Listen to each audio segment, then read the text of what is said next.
All right, we are live. Yay! And I'm so excited to be here together with all of you. Let me pin our videos and we're all set. There we go. Yay! Yay! Hi, how are you out there in your car? I'm excited, honey. I'm about to go get my van.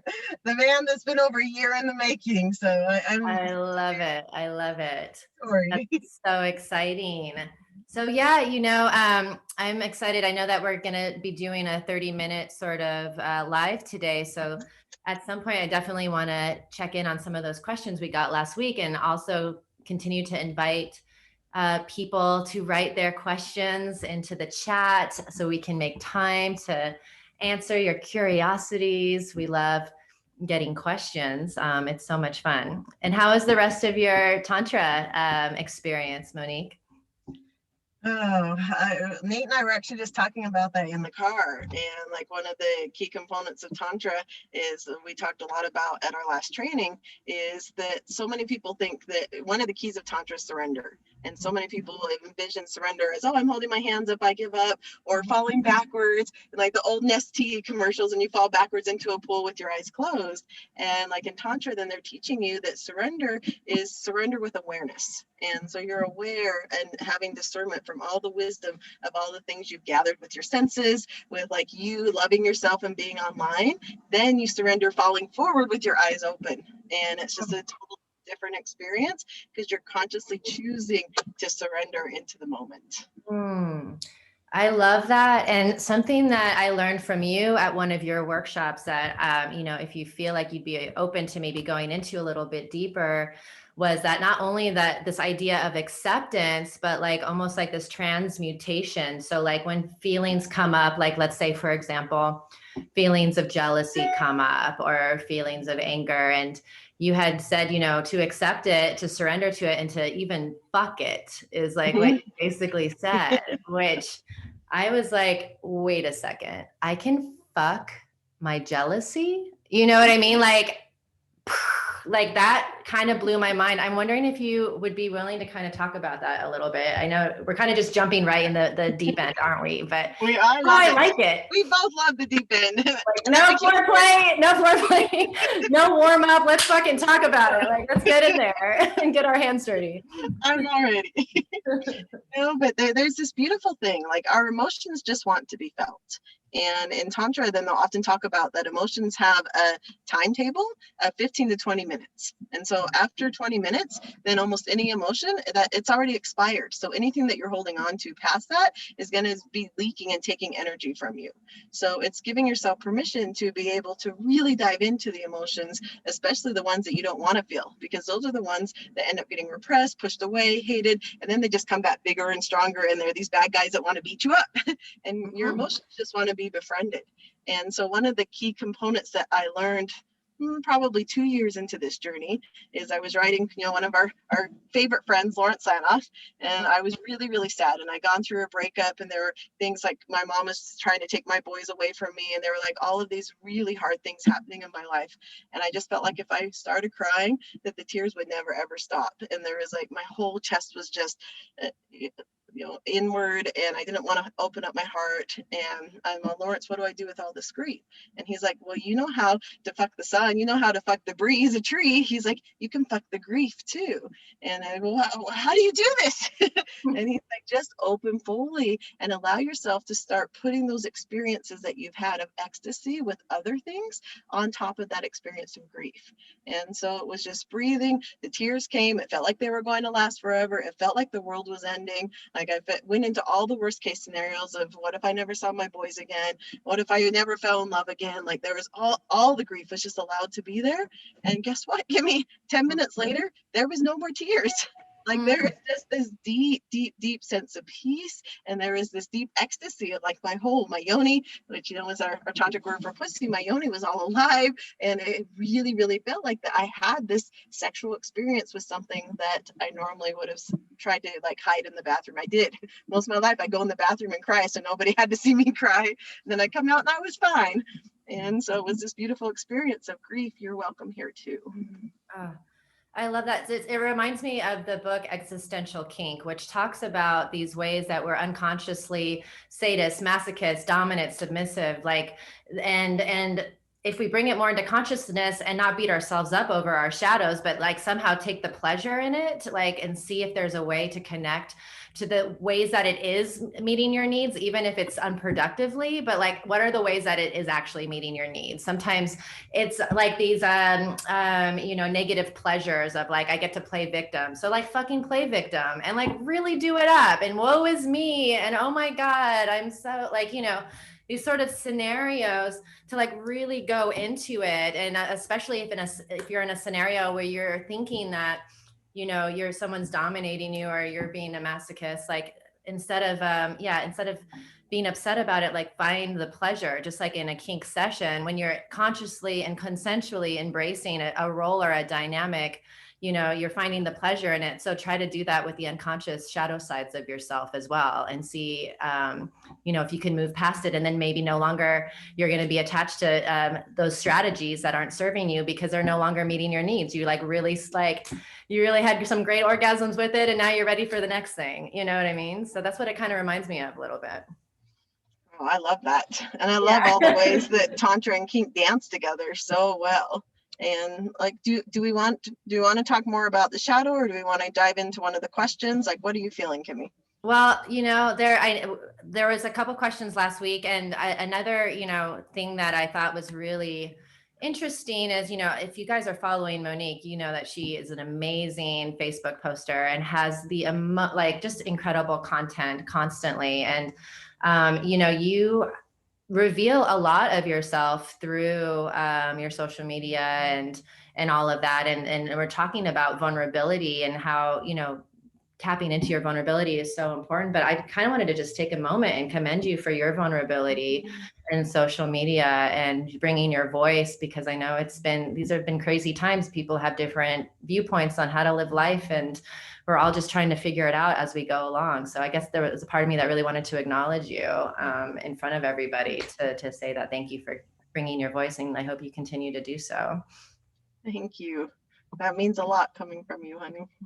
Yeah, no, and I mean it. So I'm down for whatever. I love being the vulnerable, shares. And there's a couple of questions, especially from last week. We had someone message in around her and her boyfriend who they've been dating for, let me look it up actually, and then maybe it'll give us some direction here. But she writes, I got into a monogamous relationship with someone who I believe is my life mate.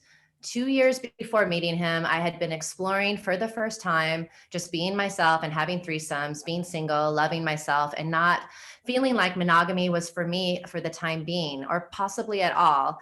And then he happened. My partner has voiced that he's not into threesomes because he feels our energy and connection is so special.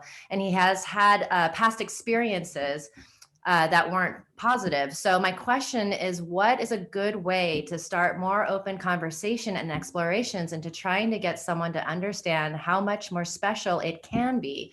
Our experiences with threesomes are very different. Mine positive, his not so much. I eventually would like to explore this with him when he's ready. I was wondering what you thought about that. Well, when we start having more events, then like event that I've done many times with Reed, and now Peter and I have done it too around the world, is how to have a successful threesome. And so it's really creating the environment. Like if you can go to those kinds of workshops, then we've had a lot of couples where one partner has had really rough experiences, or they have had no desire to even think about it. And then the other partner's all into it and has really great experience. And so then the partner that's more hesitant agrees to come to the workshop, and they find some fun ways of because again, for me, everything's about expanding the definitions. So in that class, and that's expanding the definition of a threesome. So a threesome doesn't have to be somebody penetrating two people or like going to intercourse. A threesome can be a hot shower. A threesome can be an incredible conversation where you're touching each other with peacock feathers, or feeding each other food, or having this really in-depth connection. And so it's creating the space of what does a threesome really mean to this person, and what is the other person's hesitancy. So I would start with talking to the partner, what's in the way of you wanting to explore? So you can really start, like, for me, that's always the question, is what's in the way, and really diving in so that this person's partner feels heard. And that's really across the board for whatever conflict that's coming up in relationships. Then it's, how can you be curious and come to your partner, giving them space to be able to reveal what it is, what they're afraid of, or what's underneath, what's the underlying key. Because until you can get to that underlying fear, then it's just going to be, no, I'm against that, because to them this represents something else. It's not usually the threesome or the whatever, it's something else. And so you've got to backtrack and dive underneath the layers until you can find what the other thing is. Then you can start having a conversation. Yes. Speaking of upcoming events, the first weekend in June, we have a lot of events happening in Austin, which is super exciting. And I've had people reach out to me, and it's a similar situation. Like, one partner is like gung ho, like, I want to go to these classes and play parties. Like, I want to have this experience. And the other partner is like, hell no, and I remember saying, like, you can come and not like be like, you don't have to engage with others. Like, you don't even have to watch or anybody. Like, you can be in a separate room where it's just platonic and chill and relax. Like, there's these different spaces that you can go into, but it can really look any way you want. And I think we just build up the idea of it so much in our heads that it's hard, like it freezes us. Like, it's like, I can't even take a little baby step because I just have this like huge image that it's going to be this huge big deal. You know what I mean? So you're muted, by the way, just so you know, but it's interesting. So I tell people, like, I've been there, and I even talked to you, Monique, about this, because I was sort of like, I've been hired to teach at swinger parties and some play parties, and I just kind of taught kink, and then I like left. I wasn't really a part of the experience. So I had a built up idea about it in my head. And I remember asking you about it, and you were like, I went to several parties before, like I even like engaged in any way. And I was like, really? I thought I'd be that creepy girl in the corner if I'm not like, doing stuff. Like, I don't want to be like this creeper energy, but I'm also like, get nervous, and I want to feel it out as well. So you reassured me that it's okay to, take whatever baby steps you need, and there are no expectations. Well, that's one of the main things in all of our play parties, or any of our events really, is voyeurism is participation. So it's creating that space for you to be able to feel into where, if anywhere, do you fit in, or do you want to explore? And I spent 18 play parties doing just that, and often with my eyes like this, because I was still stuck in Mormon religion, like, oh no, am I going to go to hell just for being here? And then slowly, I watched the beauty unfold before me, and it really changed something internally, where that shame and guilt that was never mine in the first place was ended up being able to melt and dissolve. And I could take on, oh, I actually love sex, and I love watching people and engaging in these ways, and it feels fantastic to my body.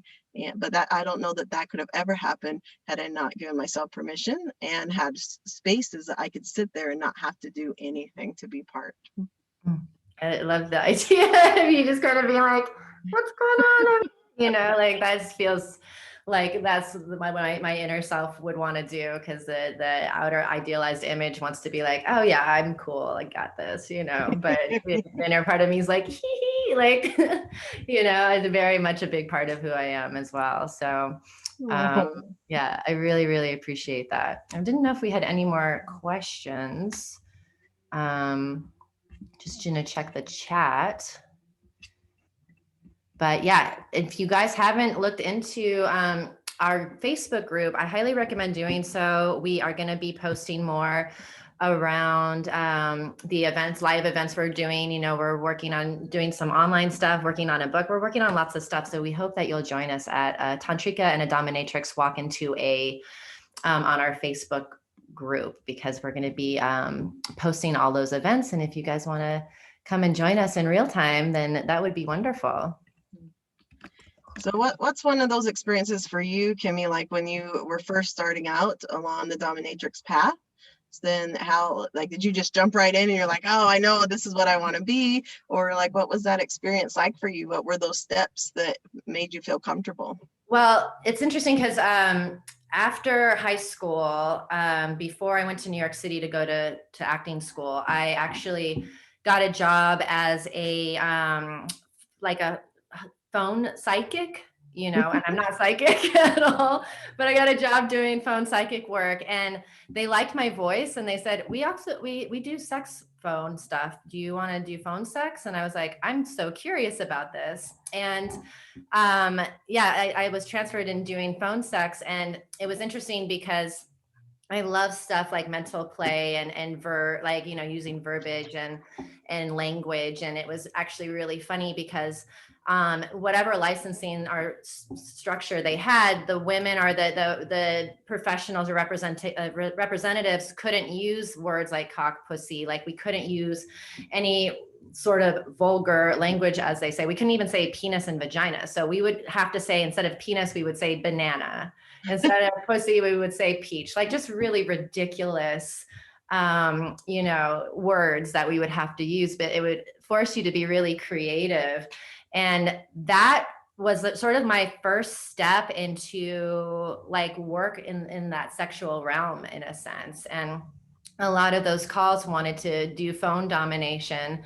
And, you know, I wasn't really like sure how to navigate that at first, but I found it so intriguing. So, you know, when I was in in Tokyo DJing, it was invited to DJ at fetish parties. And before then, like I didn't have much knowledge. I wasn't sure if it was going to be this really scary, intimidating thing, but I was very intrigued. So when I started DJing at these fetish parties, oh my gosh, it was just incredible. And what really sold me were the people. Like the people were really welcoming and friendly, open to answering questions, never made me feel stupid or out of sorts, like wanted to protect me and like hold my hand. Like I had just a lot of really good people looking out for me and that wanted to share their knowledge around kink because they realized the stigma around it. And they wanted to kind of educate, you know, people around them. So I just ate it up. And that really was what helped me to feel comfortable in exploring it as a profession, is that I became friends with professional doms and just friends with lifestyle players, and saw, you know, that there was a lot of heart there. There was a lot of kindness, a lot of openness, no judgment. Like, and I thought it was going to be so much fun, and I was fucking right. It was great.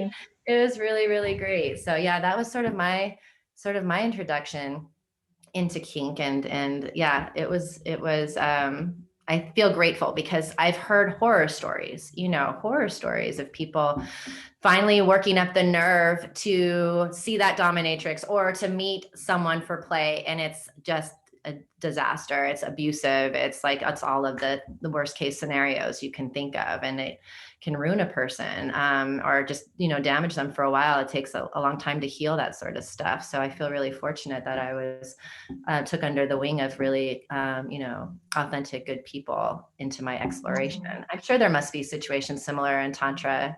Oh yeah, I definitely feel so grateful for the people that I found, and for like for whatever reason, even though I was super naive, then my yoni was super aware. And so when I walk into a room, I could tell instantly my yoni is either a complete yes or a complete no. And so there were so many teachers that I just dodged the bullet, that so many of my friends later said, oh, this is what happened, and they did this to me, or this happened, and like there's all of these horror stories. And so I feel so fortunate and lucky with the teachers that I had.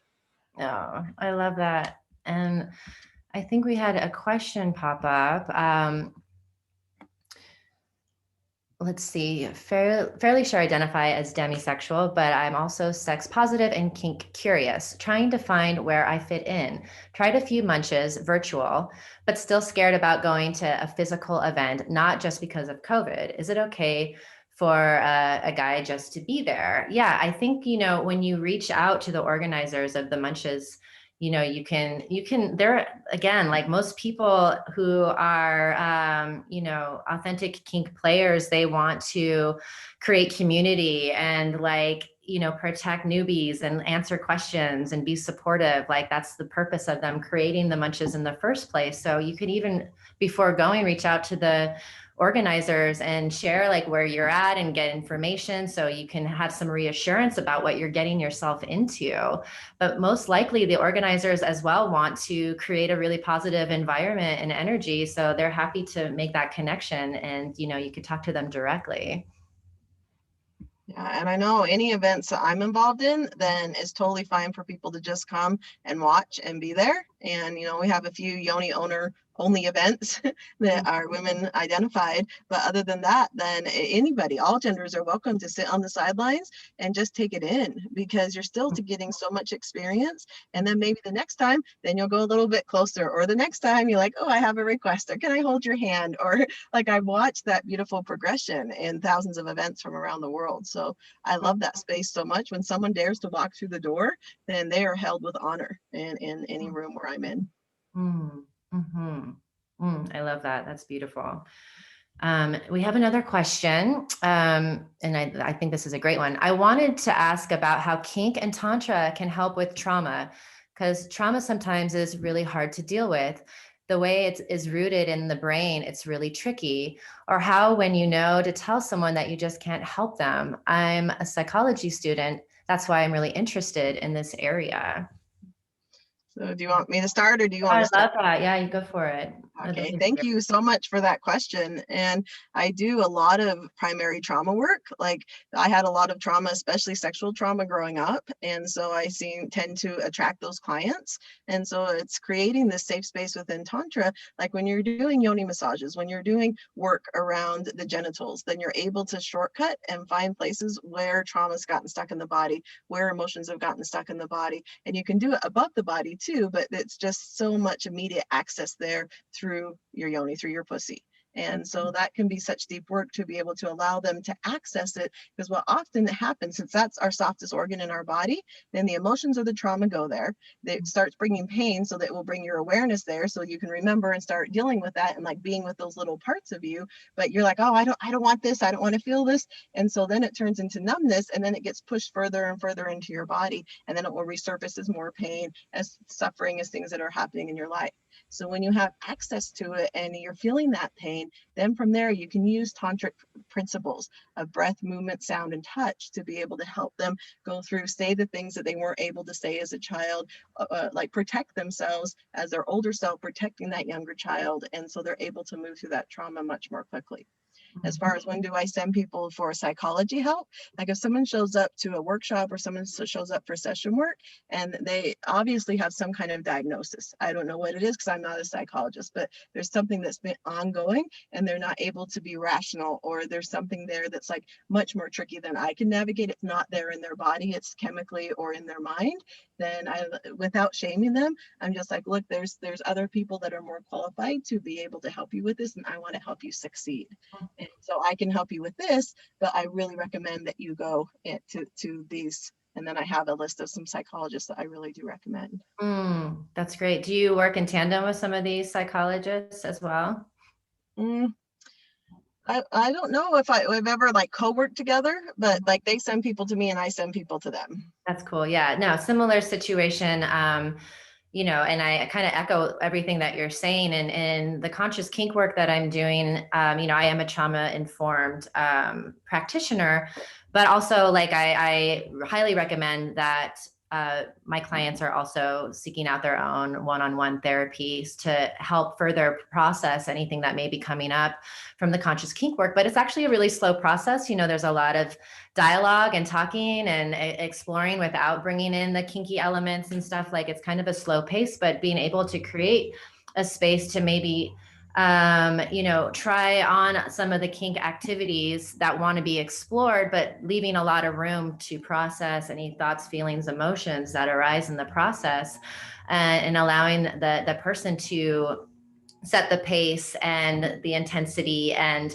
empowering them can be really healing in and of itself. And just being able to say no at any time, or all of these like little things that create big ripples and waves after a few moments. But yeah, same situation. Trauma is very tricky, so that's why moving slow is so important, and really allowing to let the body inform where you're at, and allowing you to opened into things and not being pushed into things, not even pushing yourself into things, but like allowing yourself to open into things and moving as fast as your slowest part of who you are. Like really, it's one of those things that I don't think we're taught as little kids to wait for ourselves. We were never waited for. Like this is a concept that I find really interesting is, you know, when you're a kid, you're like, come on, let's go. Like yesterday. And we live in a society where it's like, yesterday we want it done.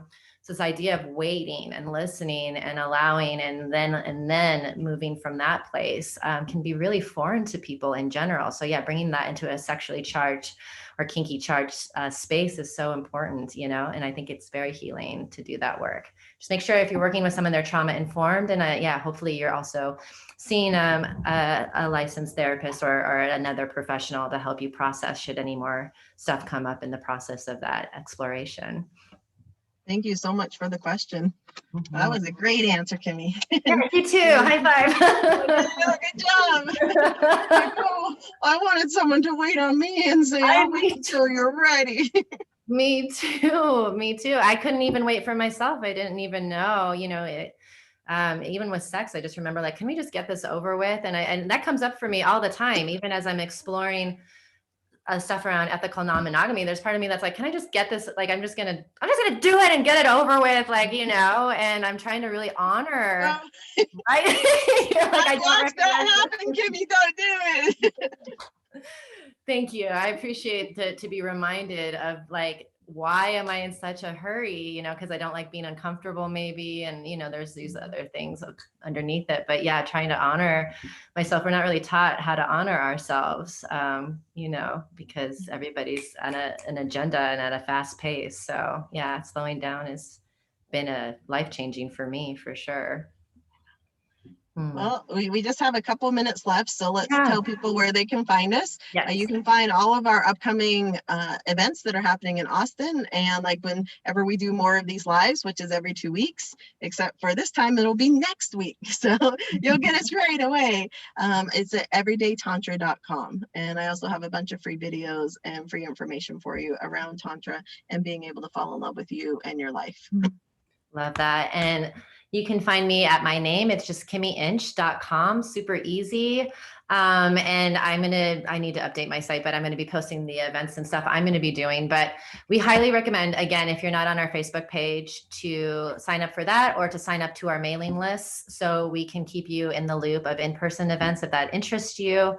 Because we have some really cool stuff, and then we're going to have some online stuff in the future as well. So yeah, we look forward to building this community and getting to know more people. We just love it. I've just been loving these questions and the way that people are interacting in this space. It's been so cool, don't you think? I love it so much. And I look forward to talking to you every other week. And like, I've already come up with ideas, Kimi. I have like the first 14 chapters mostly outlined for us for our book. So when I come see you in Austin, then you can help me edit and like just like the title. So I haven't got into the content part yet, but I'm just like, I'm really excited to be able to bring this to a broader audience. It feels like it's time, and I've had so many people ask for so long, where's the Kinky Tantra book? Well, guess what? It's coming. I love it. You're the best partner ever, and it's been so much fun working with you. And I don't know if we have anything else left to say, but I hope everybody has a beautiful, kinky, sexy, orgasmic rest of your week. And thank you so much for joining us. It's always a pleasure. And we'll see you guys in a couple weeks in person. Wait, are we going to be in person for this one? Or we'll do something when we're in person.